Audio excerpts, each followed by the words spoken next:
As we all know, the whole charade about the human trafficking thing through government and the churches, since they were the biggest human traffickers from the start of the country. Okay, so this was an edition in the Salt Lake Tribune today. I believe it was today. Was it today? Yes, it's the 4th. Okay. Okay, so the LDS apostle accused of sharing church members' tithing records with Operation Underground Railroad. Lawsuit says prosecutor had evidence Apostle M. Russell Ballard and or other church authorities had provided the information. Church points to confidential nature of those records. A new filing in a lawsuit against Tim Ballard from our contains a jaw-dropping assertion about a senior leader of the Church of Jesus Christ of Latter-day Saints.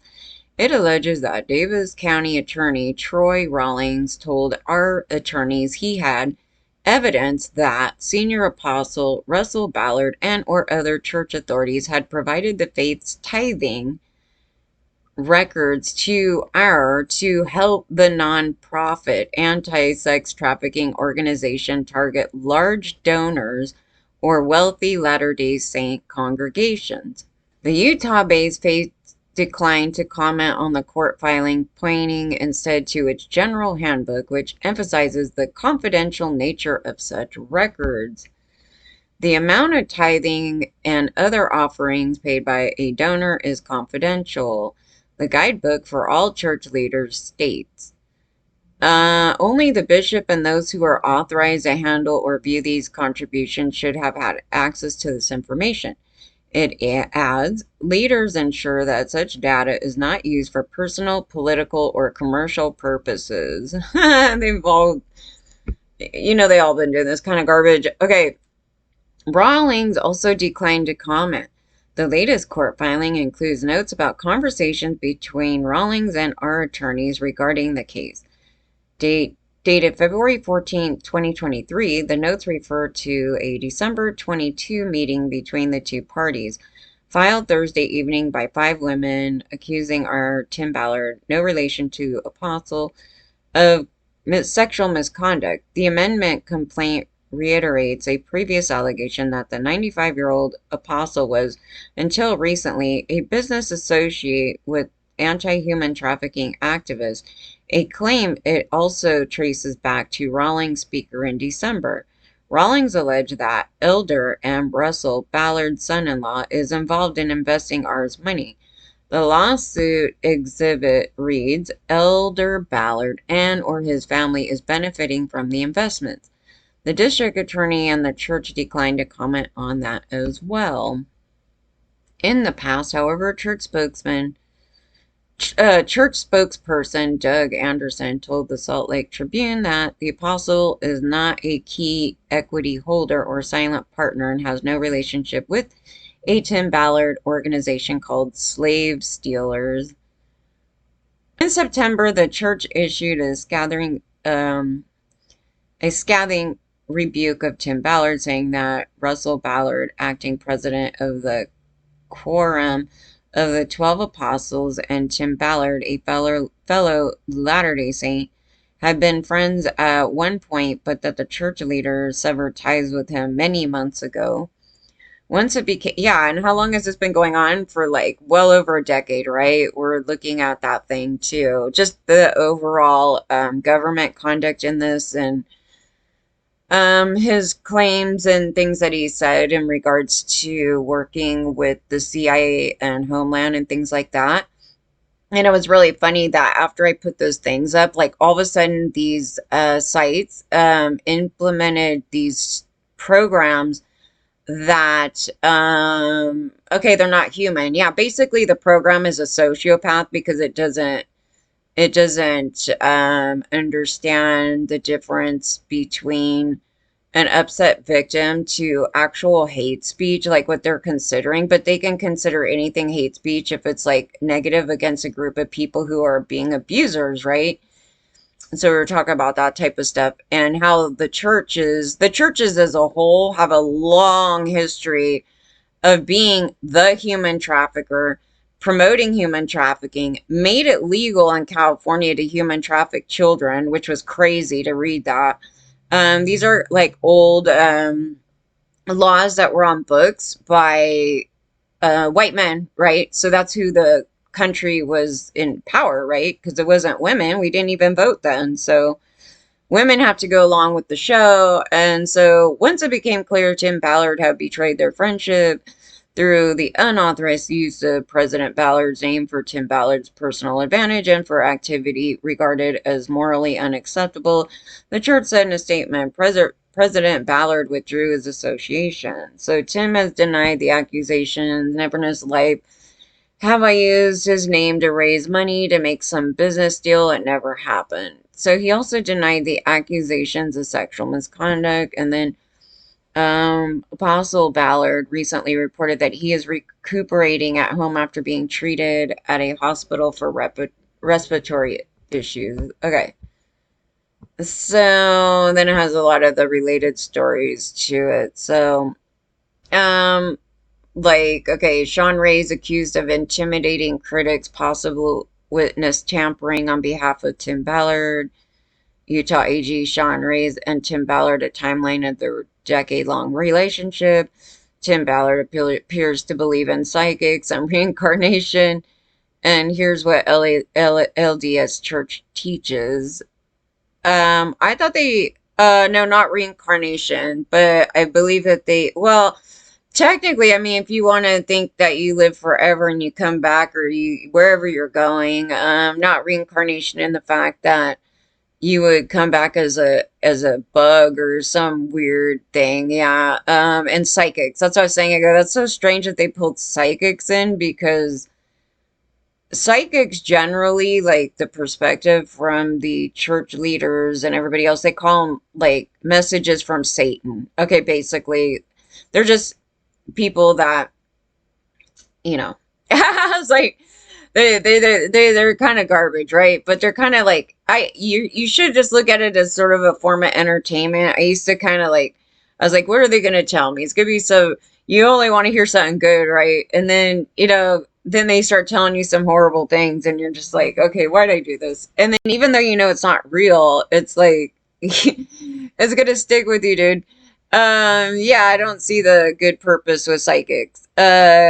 General um, logic and reasoning by people's conducts and being able to read people much better by the things that they say. Maybe just a form of what they're doing when they do these sort of readings and it's not magical. It's just, you know, if somebody comes in, they look kind of poor, like you might, you know, you'll gather a lot of information from that or something by the questions that they're asking. And the, you know, it's just a form of income for some people. We'll just put it that way. More bad news for Tim Ballard. LDS church-owned Desert Book yanks his books. Mormon land. Tim Ballard uproar reveals division between the LDS church and its far-right members. When the official LDS spokesperson speaks on behalf of a church, always. Okay, so those are the related stories. But yeah, that's been... I like how everybody separates themselves when people are in trouble, but in reality is when these things are going on, they've been fine with it, right? So, such is the case. I mean, there's so many stories in the media right now. I could do like a million things, but I don't have time. But the Steven Tyler thing came back again. It's like, yeah, a person that acts like that on one person is going to act that way to all women, right? So that's the thing. It's like these people don't have typically, like a lot of them typically don't have one victim, but they could hard focus on a single victim, but they're not going to be treating everybody well just generally because that's their mindset, right? And that case, that newer one that came out, is, gosh, it's like 15, more than 15 years. It's like 12 years difference, from our stuff or so. So it was a conduct that happened prior to some of the stuff that we're talking about. And it was acceptable, not just from the industry. They were trying to make a point in one of the stories. I think I took it off. I did. I don't have it up right now. But talking about the industry itself, it's beyond the industry. Like I said, we're 20 some odd years plus on this topic. And originally, when I viewed it, like I was saying, as a victim myself in it, that I viewed it as only this single person is a problem, right? And you're not really seeing the entire scope of things, mostly as a child victim. Like, you just, like, what do you know about the world, right? And then it became a thing where it became very apparent after the information was out here that it was their entire camp. Okay, so beyond that, then it went in these steps, right, to discovery. Then I started reporting more stuff, right, beyond what they already knew, because LAPD already knew that I had a relationship with them, because um there was a lot of things that were revolved around it. Yeah, law enforcement knew because they did multiple things, and then there was several times that they were in relation to some of these actions that were going on. But when it got reported, see, this is when you start seeing the bigger picture.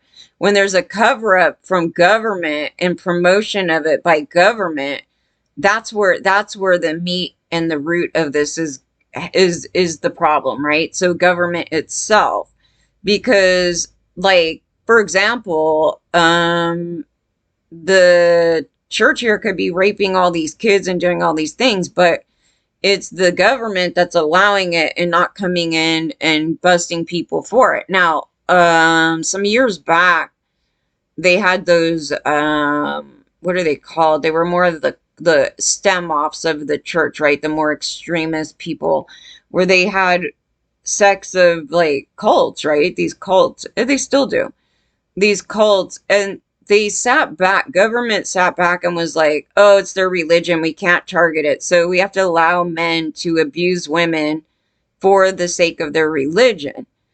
And they're having a hard time with this. Freedom of religion doesn't give you freedom to harm other people. And so the line is crossed there, right? So during that time period, they were promoting human trafficking, because that was a form of human trafficking. And they were saying, well, the girls don't want to leave. So they didn't even tackle the grooming. They didn't tackle that they are brainwashed and they're inside of a cult type of thing. So they are harming them. And so their perspective of this is ridiculous. So they were actually for it at the time, because they wouldn't rescue those ladies at the initial portion of it. I don't remember which case it was. I just remember it being a big thing. And I was like, what the heck? And everybody was like, we got to get him out of there. And then eventually they finally did, after years of this problem, right? And then, yeah, so I mean, it's just a long stemmed history, regardless if you want to try to break them apart and go extremist or not. I mean, the initial thing of the religions was to abuse women just generally. And so I find it really interesting when women sit there and they keep throwing out, verses and things. It's like, oh, did you ignore the rest of that whole thing there? Yeah. And the history itself of who was doing all this stuff. And they like to do this thing where they're like, oh, yeah, the Bible was separated. It was talking about men being sinners and things, and those are just stories about men being sinners. And so the excuse is that we're just all sinners, to excuse their conduct, right? And that they were here to abuse women generally. That's what the writings were about. So they, obviously I'm tackling a very heavy thing on that, because basically I'm debunking their entire religions, really. So, but they want to complain about the problems and then not tackle what those problems are. And if I want to get really risque today and talk about those transphobes, I'm like, those transphobes, mostly Rawlings, is it her? Is that her name? Yeah, because she's very outspoken on things. I did want to say something on that, because what she's basing her perspective on is a factual fact, right? So the initial portion of it. where she's saying us as women have been abused in society the whole time, and then yada yada, right? So it's based on this like true portion, right? But then like she somehow feels threatened if we call a transgender a she, and that doesn't make any sense because it's like being upset that a gay man went and raped everybody. So we shouldn't call him gay because it's just the preference thing, like the preference thing on the outer part. That doesn't really relate to what the issue is. But the truth is, if you were born as what they consider gender male, your upbringing was night and day to a female, so you're automatically treated differently in society just from being a male, regardless if you feel transgender, any of that stuff, or your sexual preferences or anything like that.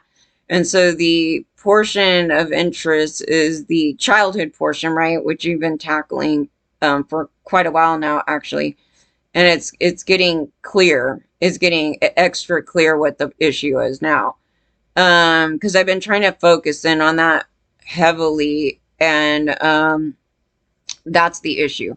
So regardless of them, transitioning later, the portions that matter is the initial portions of that.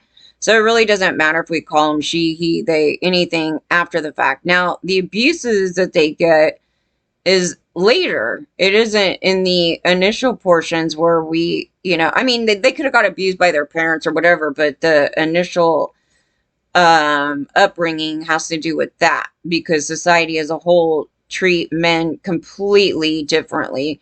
And then it gets more complicated if you're a person of color and the general society is being, say, racist, right? They're being racist. They're also being what they consider misogynist, right? Which the main root of this is female, right? Because as you see, even in her argumentation, I should pull it up, but don't want to even mess with it right now, but to try to find it. But in her argument, if I find the link, I'll put it in the thing, but her argument has to do with how they're treating women, right?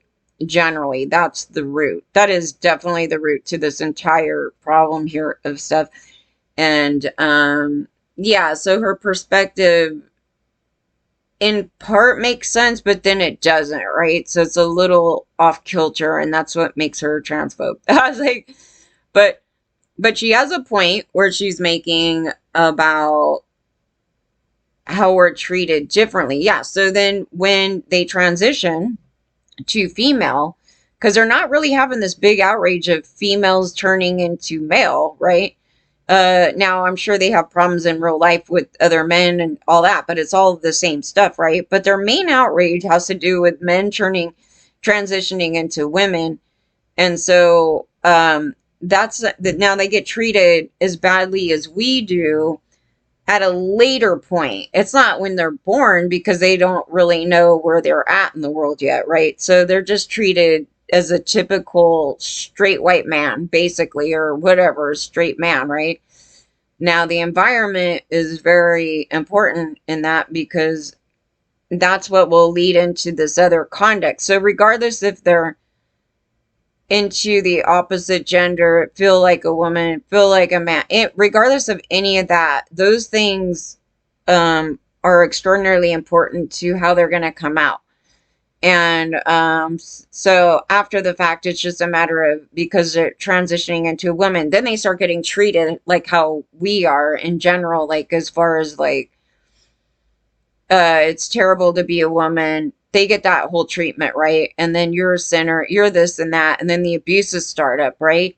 So that's at depending on when they start questioning this stuff. I know as a kid, almost all kids were questioning stuff throughout growing up, and we're talking in the 80s, you guys. So when you're talking about like, I don't believe I was doing that in the 70s, like I was really little there, but in the 80s a lot of kids were like, trying to figure out their place in the world.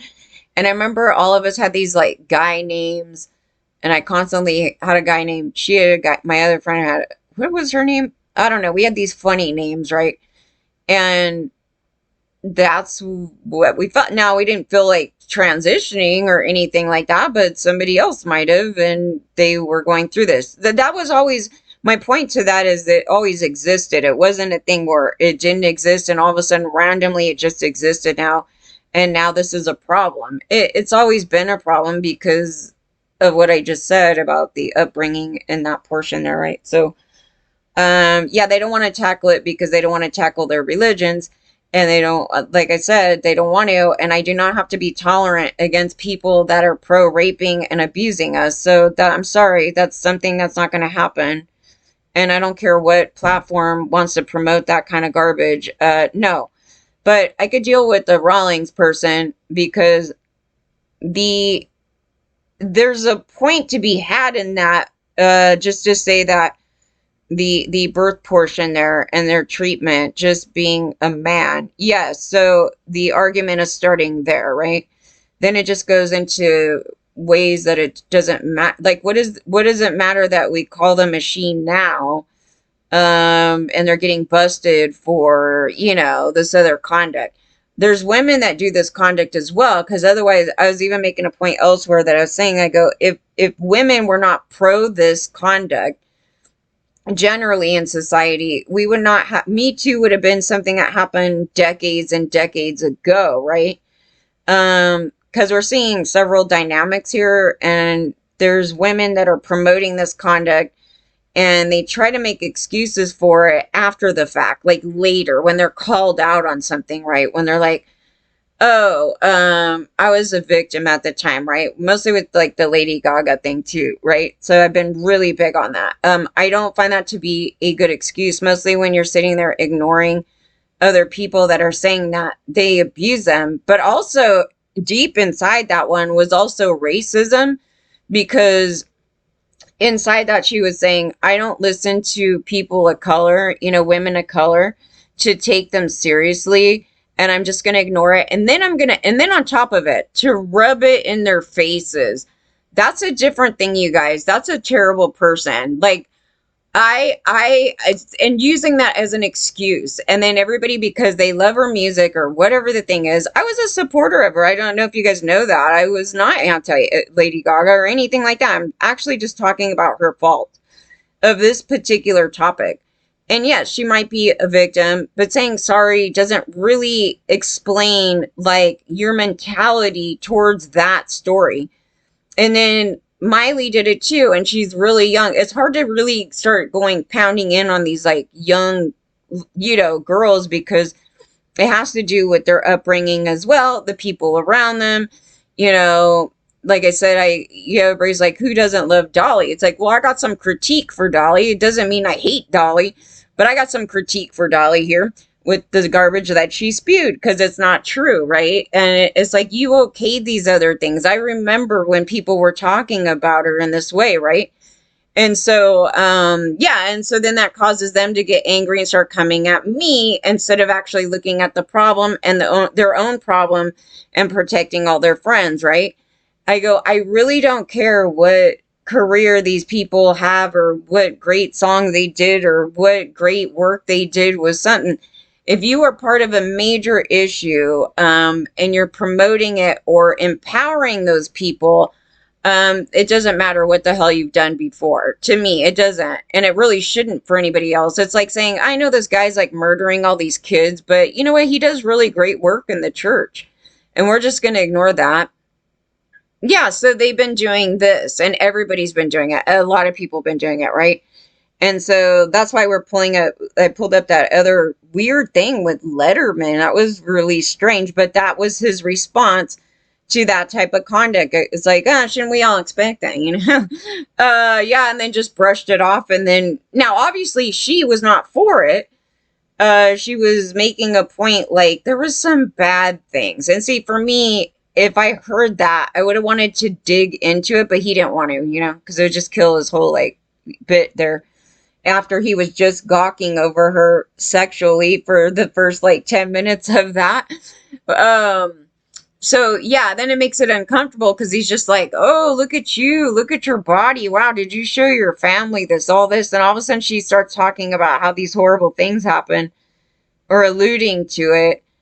And then he's just like, oh, no big deal. That thing right there. And those things. So yeah, no.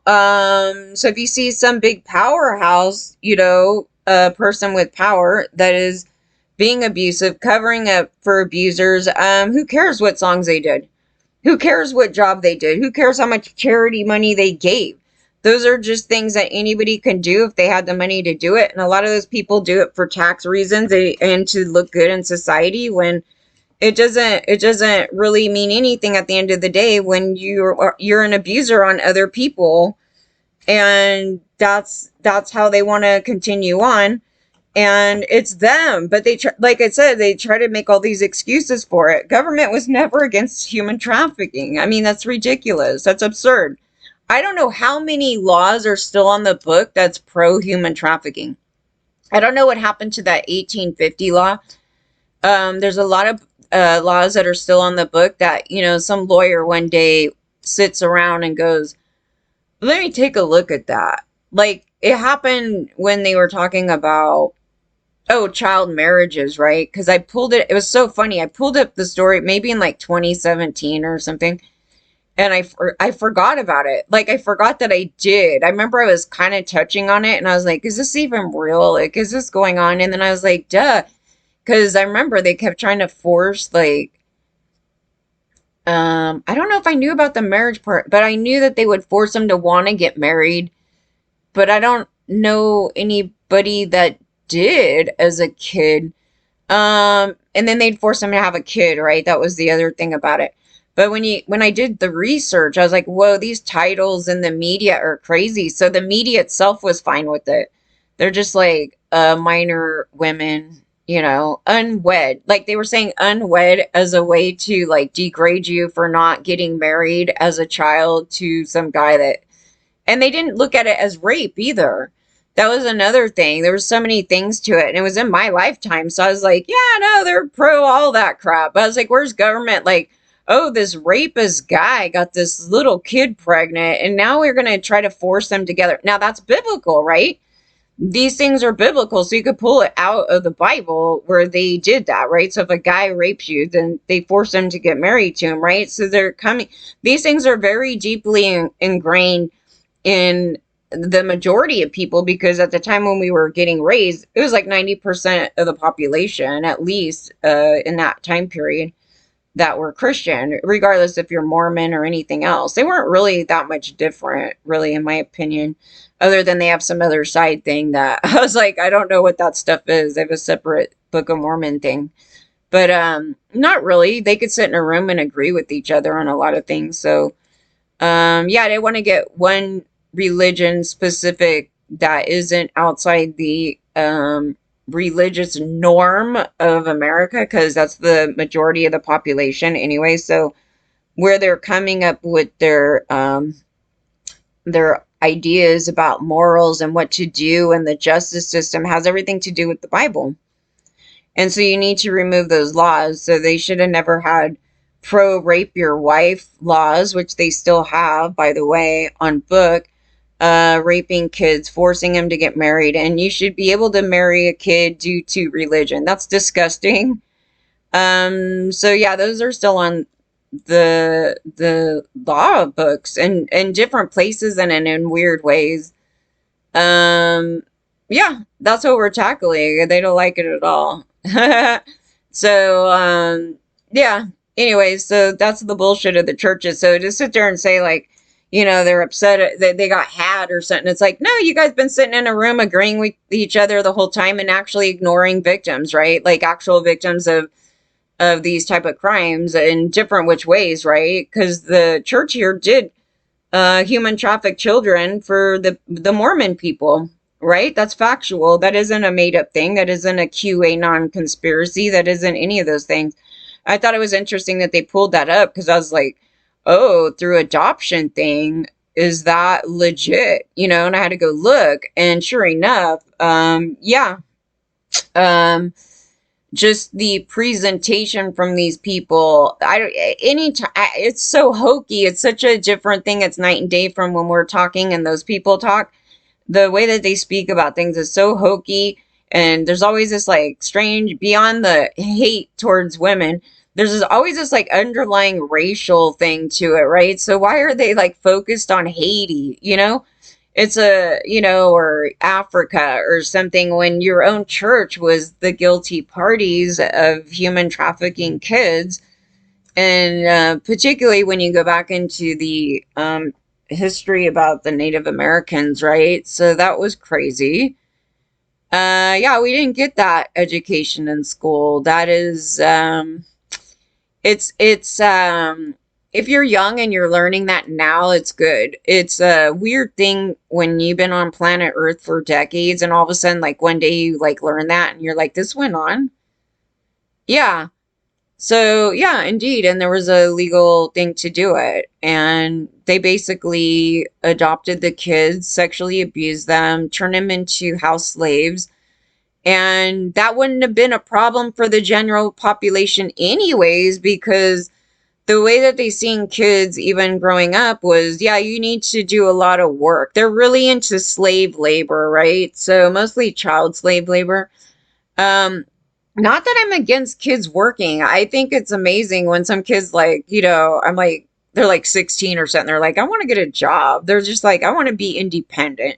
And it's good, mostly when a kid wants to, is go get a part-time job then, like something where they're not forced, right? Everything has to do with consent and not by force and trying to like do this other thing. But I think, yeah, that's kind of an interesting area right there when we're talking about child labor, because they want to bring up a million things to the working in the movie industry, which was funny because this guy was asking, I think it's a guy, it could be a girl.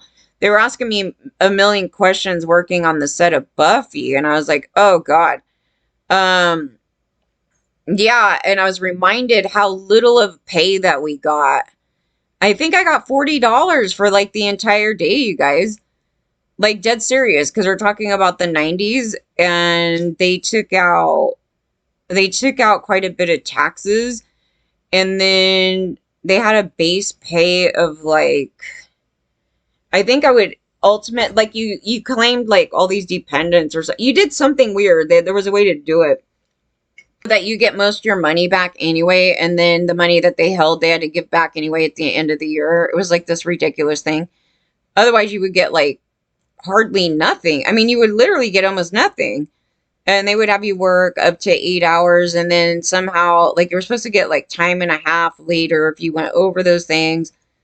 And then, yeah. But when we go back into the early portions, when I was a kid, you weren't supposed to be working like that many hours and doing all these other things, right? But apparently, like, the movie industry was getting away with stuff. But from my memory, when I worked with children on television, they always had like a parental person there, like somebody, and then they could only work for a couple hours. That was my experience. I didn't know about these other things like with the Kunis thing or anything like that. I don't recall any other show where like minors that were actually playing the main characters were actually going on in that way. That's what I was saying, because I was trying to reference back. I was like, no, the time that they had me, I had to be a mom to a kid, and they had no, they had someone there, and they said that we need to get these shots done because they can only be here for like a few hours, something like that.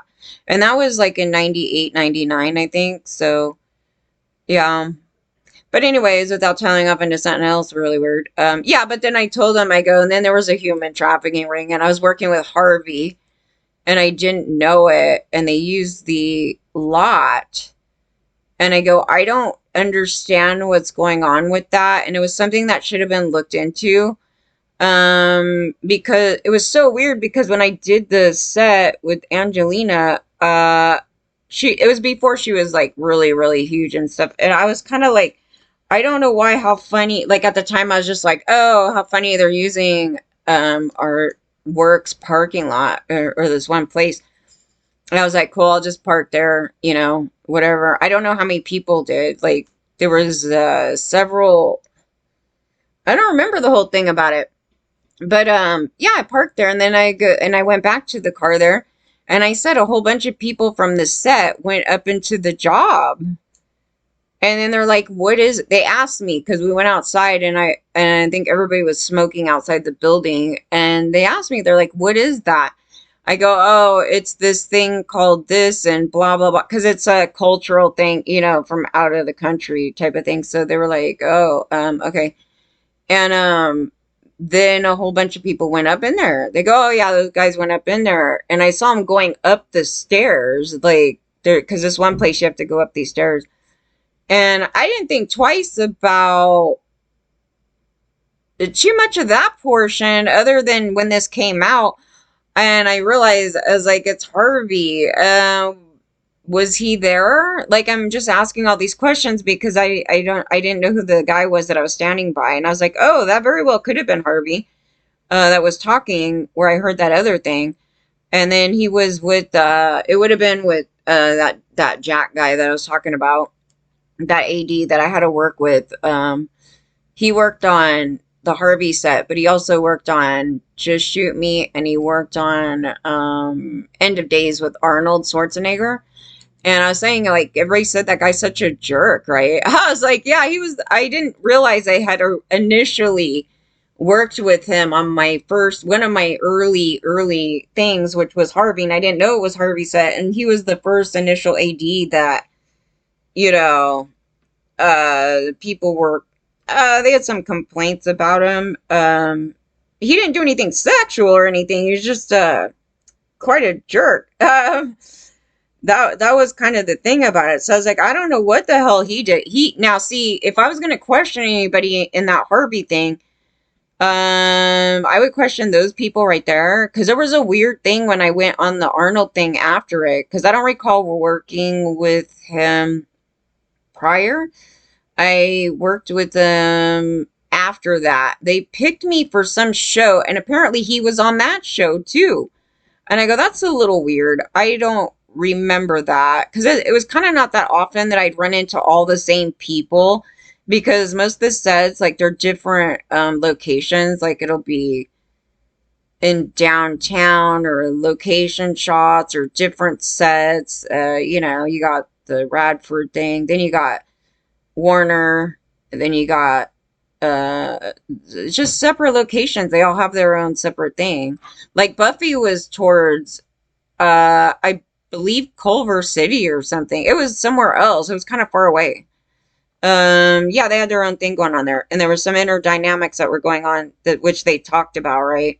And I was saying, I don't even remember what the hell happened that day, other than they needed me for the next day, and I was booked on another show, and I couldn't come, and then I was like, you guys don't care that I'm literally up front with the actor here, so I'm gonna disappear, I guess, if you do any pickup shots, like, like, and then I did, like, there was parts where it's like, I'm there, I'm not there, but you don't notice it because you're not paying attention to me. So, but yeah, it was kind of like this weird thing like that. But I remember them stopping the production at the end, and everybody was standing around in the room and having a conversation about this. Like, everybody's all frustrated. But I don't know what the problem was with the shot, because it's not a major scene. It's just nothing really. I honestly, I don't know what the issue was. Just perfectionism, I guess, maybe. And yeah, there was something. So I don't know if the guy was being a jerk or what, but like I said, there were some stories that came out about him later that I was like, well, I don't freaking know. Cause it was like me just more worried about, I'm not going to be able to come back the next day. You guys are throwing this on me now and I'm booked. So, if I would have known that early on, then you guys should have just thrown me in the back. You know what I mean? Like, I don't care. It's not about me, right? So, yeah, it's, I don't know. What else can I say about that? No, the person I said that was weird on that set was the hair guy. I was like, if there's going to be any complaints about anybody, it's going to be that dude. Like, I don't know. That was really strange. It was one of those ones where I was like, I don't know. Like, that was the only person that I recall. Not I don't know how the director was being. He apparently was bad. Yeah. Probably as bad as the frickin' Starship Troopers. That shit, that fucking Paul dude is gross. I don't know. That was not a good experience. In fact, I mean, if anything was going to deter me away from anything, it would have been that one. Because it was just like my first thing, and then he's just like, whoever said it, I'm assuming it was the director, but it could have been like the AD of the director, but I didn't know anybody on the set. I could swear it was the director because well, whoever's by the camera just talking shit, man. I was like, and then they were being shitty, like, afterwards. I go, there was a situation going in the elevator, too. I was like, I don't know if they're making fun of me, dude, but that's pretty effed up. I was like, because the whole time we had to reshoot, because these people couldn't act, right? I'm just being honest. Because I've been on so many sets where it's like, no, I've never seen anybody reshoot the same line as much as they had to in this one thing here. And then they started having a fit.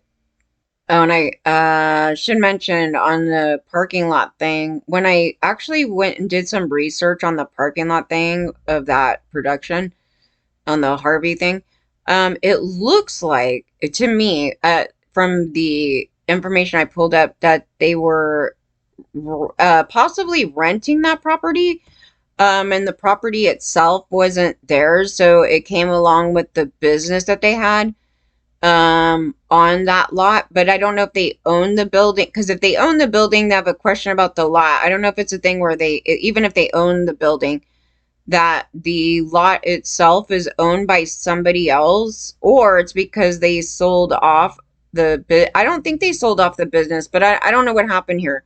But when I went to look for the property, what happened was some developer came in and bought the lot to build this huge, like, multi-million-dollar building on top of it. So the lot that was used is no longer there, which is pretty messed up, because if you guys had to go to this job, where were you supposed to park? You know, I can't imagine it still being there, but you would have to park far away, and it was dangerous at night, just generally working in downtown. So you had to park in this lot, and then you went up into the building.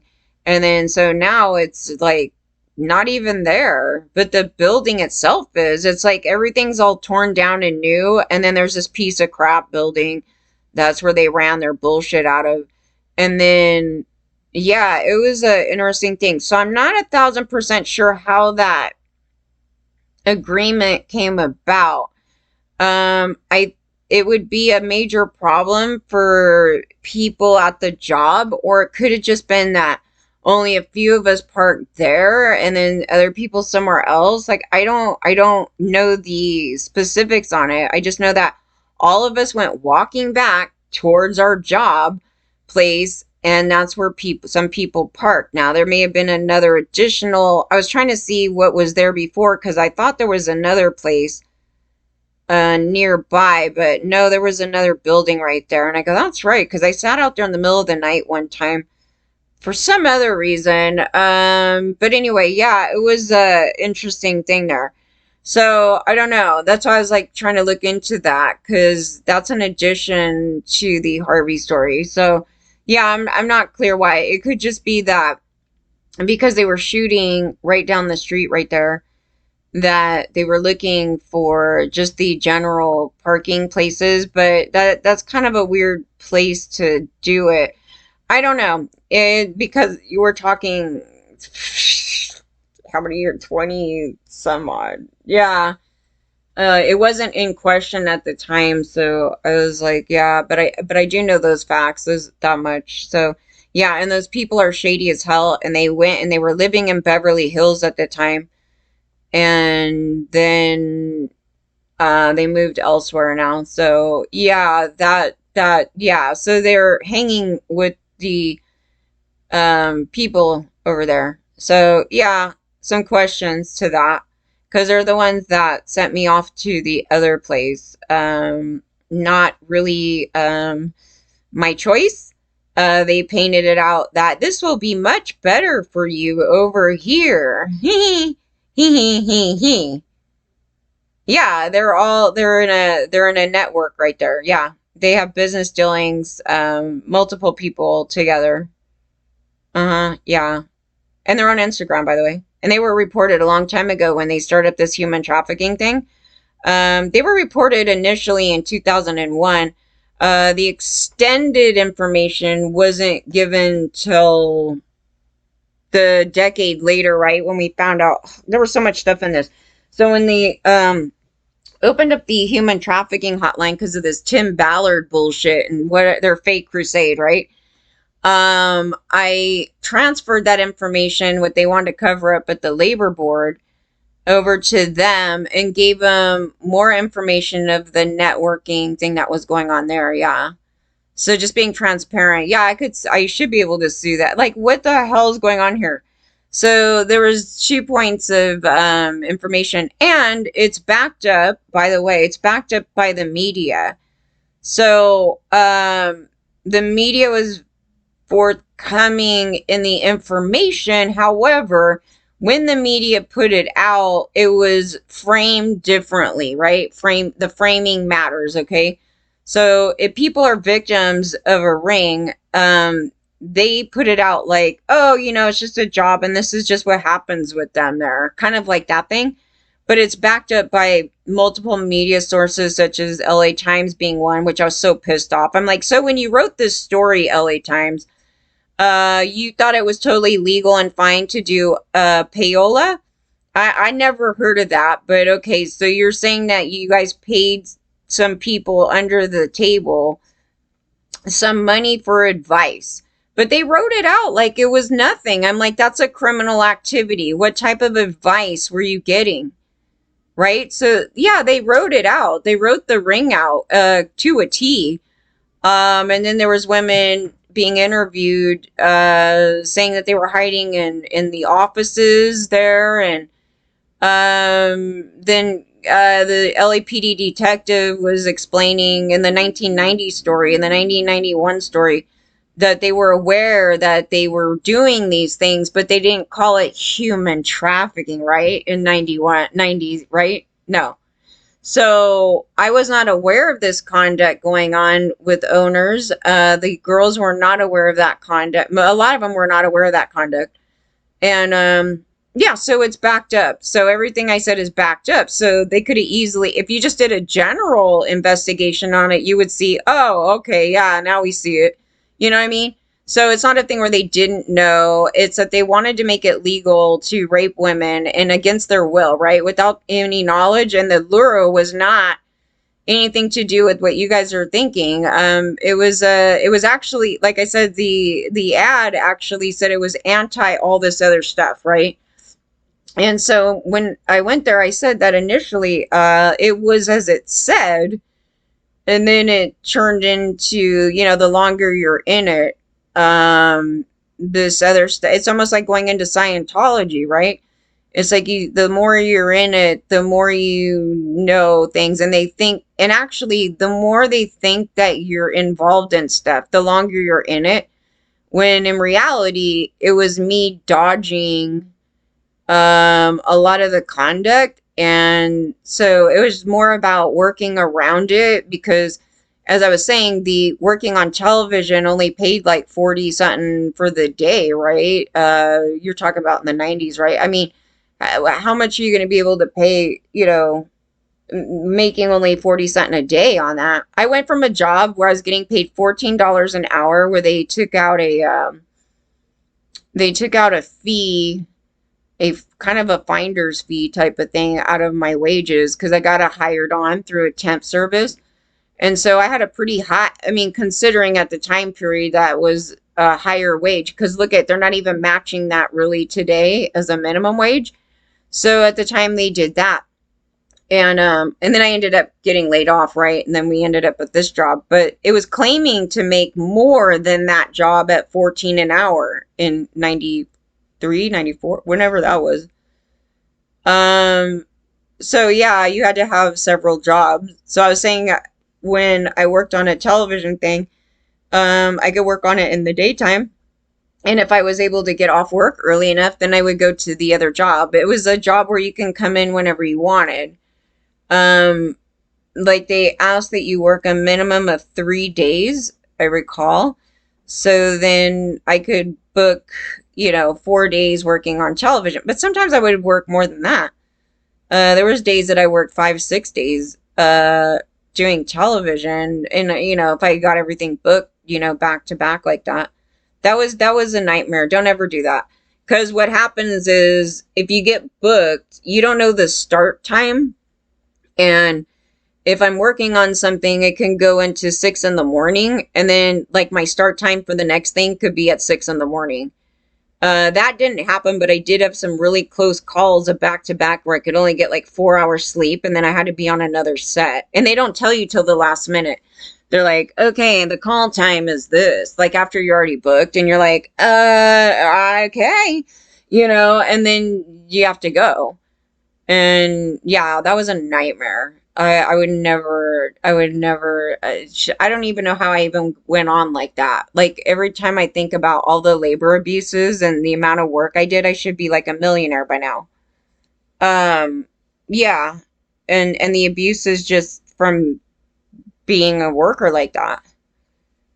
So I just want to put that out there again because they apparently think that everybody's a nobody and that's how they treated everybody. And we're still employees, you know what I mean, doing these type of jobs, and the crappy treatment from all these people, and that's why they're shitty celebs. They come out here, they're a brand, right? They come out here, they present themselves however they want to present themselves, right? But in reality, they're really shitty people. A big majority of them. Um, I mean, if I had my own publicist and, I'm going to present myself this way. Yeah, but in real life, these people were not nice at all. And the way that they view people outside of who they are, they think they're something special. There was only a few people that I said didn't act like that. And it was actually rare to see. And so you'll hear me praise some of those people. But even today, I don't think I would praise anybody today just because I think that some of these people, even those people, have very bad views about women just generally. And yeah, so they would still be abusers in their own way. How do you go on like that though when you see somebody is like getting screamed at by a AD and you just let it happen? Mostly when you know that you're in a position to be able to stop it. Mostly these celebs, right? Uh-huh, yeah. They're shitty people. That's what I'm saying. I go, it isn't coming from a place of me just like viewing the media. This is from me working around them. And I was like, there's so many people on this set that not one person came in to rescue the situation and bust the person that was doing it. And so you'll hear these stories from time to time, like Deb like screamed and beat up some guy on set. His actions are terrible. And then the people will go at him. And then all of a sudden it's like there's no story in the media afterwards, right? Because a settlement happened, okay? That's what that is. And then so it paints this like skewed picture of these individuals, and they've been atrocious the whole time and they keep getting excused. Like, no, they've been crappy the whole time. And you could tell even from the women in the industry, like they feel like they can only defend their friends, but nobody else, right? So they come up in here in a fake crusade like, oh, we're totally anti like these abuses on women. And yet they're okay with their friends abusing other women, right? You know what I mean? Like they don't speak out on it, right? So that's why I said, I go, you have to be that person to do it. It's tough to do it because I've been having to do it lately, Um, but it needs to be done because otherwise it looks like I'm condoning that conduct and I'm not. Regardless of who it is, I don't care how big of a fan I am of them or not a fan of them. These things are coming from a place of their abuses are terrible, regardless if I'm a fan of them or a friend of them or any of those things.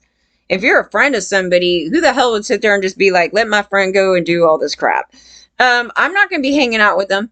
But those are the people that are actually okay with the conduct. They try to place themselves like they're not, but they're actually part of the conduct and were okay with the conduct and sat back and let it happen and then protected their friends doing it. Then I talked about that frat house culture, which has everything to do with that stuff too. Yeah. The little gangbanger mentalities of those guys. Yeah. So you'll see that a whole bunch of them gather around together, right? You see it mostly with men. And then they start up these companies, and then they go out and they start running over every woman under the sun, right? And they stick together even if half their friends rape the freaking universe. And they go and they cover it up, and they use their money and power to abuse us all, right? So they've been doing that. It's a top mentality through just for men and growing up. I think it even started earlier when you start going back into the Girl Scouts and the Boy Scouts, but the Girl Scouts didn't act that way. That's kind of the weird thing. The Boy Scouts were more of a gang mentality than it was with Girl Scouts and the Brownies. It was for some reason I don't know. Every time I think of the Brownies, I just think of recycling. I don't know why. It's like because they when we started out in that they had us doing a lot of crafts together. It was a weird thing. Like they had us collecting they used to put those plastic things around the soda can things that they don't use anymore because I guess, got into the landfills and animals were getting choked to death by it. But they used to have those top things that connected them all. And I don't know if they still do that anymore. I don't think so. But anyway, to take those and make a purse out of them or something, right? That's kind of the thing that they had us do. And the boys, though, on the other hand, they would take him out on these weird camping trips, probably just to be alone with the little boys so they could touch him half the time. And, there's a different way that they taught them. And technically, there was nothing that should have been different in the teaching with any of us, right? Like, why wouldn't we get a pocket knife? They gave the little boys pocket knives. Like, what is this shit? So they didn't. We're the ones getting harmed by the men, so they don't give us a pocket knife. We should have been the first ones with the pocket knife. Okay. As far as the Russell Brand thing goes, he was accused of sexually assaulting an extra, right? So they didn't care about what happens to us on set. Like I said, everybody on Rockstar is a piece of crap, and yeah, there was a number of things. Like I said, that appeared intoxicated and smelled of alcohol and was carrying a bottle of vodka on set before the assault on July 7th of 2010. Who the hell goes to work like this, though? That's what I'm saying. I go, it makes sense, like, after work, after you guys are done taping, then you guys go relax and go out to, whatever. But who the hell comes into work, wherever you're taping and all these things, and come in plastered drunk? What a loser. These are the people that talk crap to us because, they think they work all hard and stuff. It's like, no, no, no, no. You came in, followed her into a bathroom, and assaulted her, and the production crew guarded the door from outside. Yeah.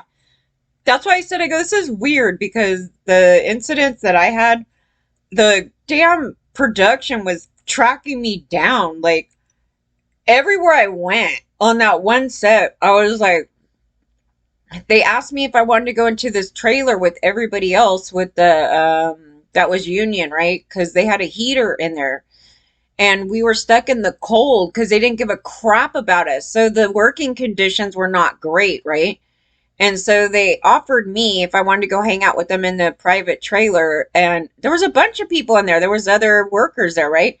And so then I went in there and they went and trailed me down going, you can't be in there. And then like totally dragged me out and I had to go back into the cold, right? And I was like, this is bullshit, So that's like their general treatment of us on there. But I thought it was weird that they stalked me down, but nobody else, right? I said, I work with this other guy, and he chronically would leave to go smoke he constantly leave to go smoke pot during the taping. And then he would call somebody. I don't know how he would figure it out. But anyway, when they end taping, then he would show up and then sign out. And he didn't even work like the whole time. And he's the one that gets all the talking part. You know what I mean? They treated him like a golden child because he's a guy. And I was just like, this is crazy, dude. But for some reason I could not get away with. I wouldn't want to. I mean, I'm not on set trying to be like this terrorist or anything like everybody else here, but I'm just saying I couldn't get away with it being in her shoes, right? As we were.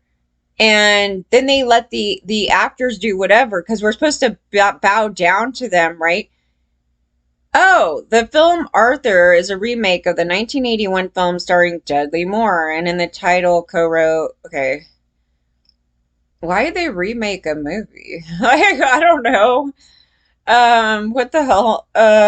She claimed that he exposed himself in full view of the cast and crew before he followed her into a bathroom and assaulted her as a member of production crew guarded the door from outside. Yeah.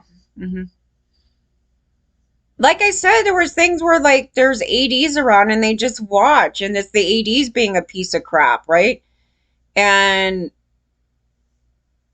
there's probably some things I've long forgot because it's just like this is their typical things. They're crappy humans. You know what I mean? I go on to set. I'm like, crappy humans, do your job and go home. It was kind of like that. And then there was like a few times I remember, oh, this was actually a great thing to be on because these people were really nice and we hung out and we talked. You know, I was saying like Christy Alley was a crappy person, but you know what I mean? Like she wanted to, it looked, I swear to God, it looked like she wanted to beat me up. Like I'm tiny compared to her when she was alive, right? And I mean, short size, right? And I was like, I don't know. She like I was coming up on her territory. She's like, like she didn't want me talking to that other girl on set. They could talk to us. Like, why do they think they're above us? You know what I mean? They had this different mentality when we worked in the industry. And when that thing came out about Ellen, I was just like, that's everybody that I've worked with. I mean, the way that they acted. So, I mean, not to say that that's okay for her to act that way, but I'm just saying, like, to this industry, that's the most common way how they were every day to everyone. Shitty. They're shitty even now, as you see, because, like, you could come out and say, oh, so and so did something, and they start protecting each other, right? You're seeing it. They have the problem. It's not me. They have the problem. And I wanted to make it really clear, like in no way are we sitting there condoning the way Ellen's acting, but I just you see the male bullshit in this. It's like, why did you guys go and target her of all people over all these other guys? All these other guys. The Paul, you know, veer away from dude, the the dude on Buffy, all those people, right? Like they're just shitty fucking human beings, right? And this is how they conduct their business. Like every day you go on set, it's a shitty set. I mean, it's shitty to work because they treat everybody like that, right? And the production people are just as shitty. And a lot of them are high on meth. I'm not even kidding. They're on drugs because, number of reasons, probably because they have to stay up all night and be on these sets and work these like ridiculous hours, right? And in fact, I think they have to be there before we do, but they're usually there like by the time we're there and for the setup and taping and everything else. And oh God, like you just get used to the shitty, right? You know, when you're in an abusive relationship and you just get used to it and it's just an everyday thing and you're in this like horrible cycle. It was that. And it just became this thing where it's like, oh, we expect it. We should expect it because they keep saying that we should expect it. And this is the talent. We need to bend over to them and, you know, let him literally rape you on a set, you know, almost just about. But like I said, my issues had to do with more of their shittiness and to do with them not wanting to pay me, them lying about giving me vouchers and them not doing it and seeing that other people were doing things that were not good conduct to give vouchers. That was another thing. And then them like destroying my property like on set and then them not wanting to pay me for it. And then they get mad at me for demanding to get paid for it. It's like, oh, that's totally unreasonable, girl. We totally effed up your car. It's just a bumper. It was like, no big deal, this thing. It was like, yeah, but you still busted it. It doesn't matter if you did one little scratch. It did not come back to me in the condition I gave it to you in, right? So you need to correct that and pay me.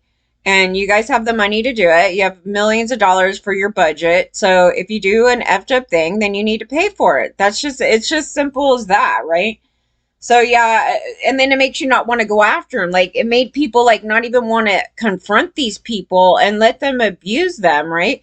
And I can only put up with that so long where it's like finally I'm just going to say like I'm just out the door or I'm going to file a complaint or do whatever, but for the most part, like the card thing, I ended up finally getting paid for it. I think I made him pay me like $80 or something. They were telling me they're like, you could just glue it back on. I looked at them. That's how they view us, right? Garbage, right? You could just glue that back on. Okay, give me your car and let me mess up the back of your car, and then I'm gonna tell you you could just like erase it with a magic marker, dude. You know what I mean? This is how they treat you. That's how you know how people view you by the way how they respond, right? And it was that thing. They're just abusers. So yeah, I could totally imagine them standing outside the guarding the door to let him do whatever to somebody.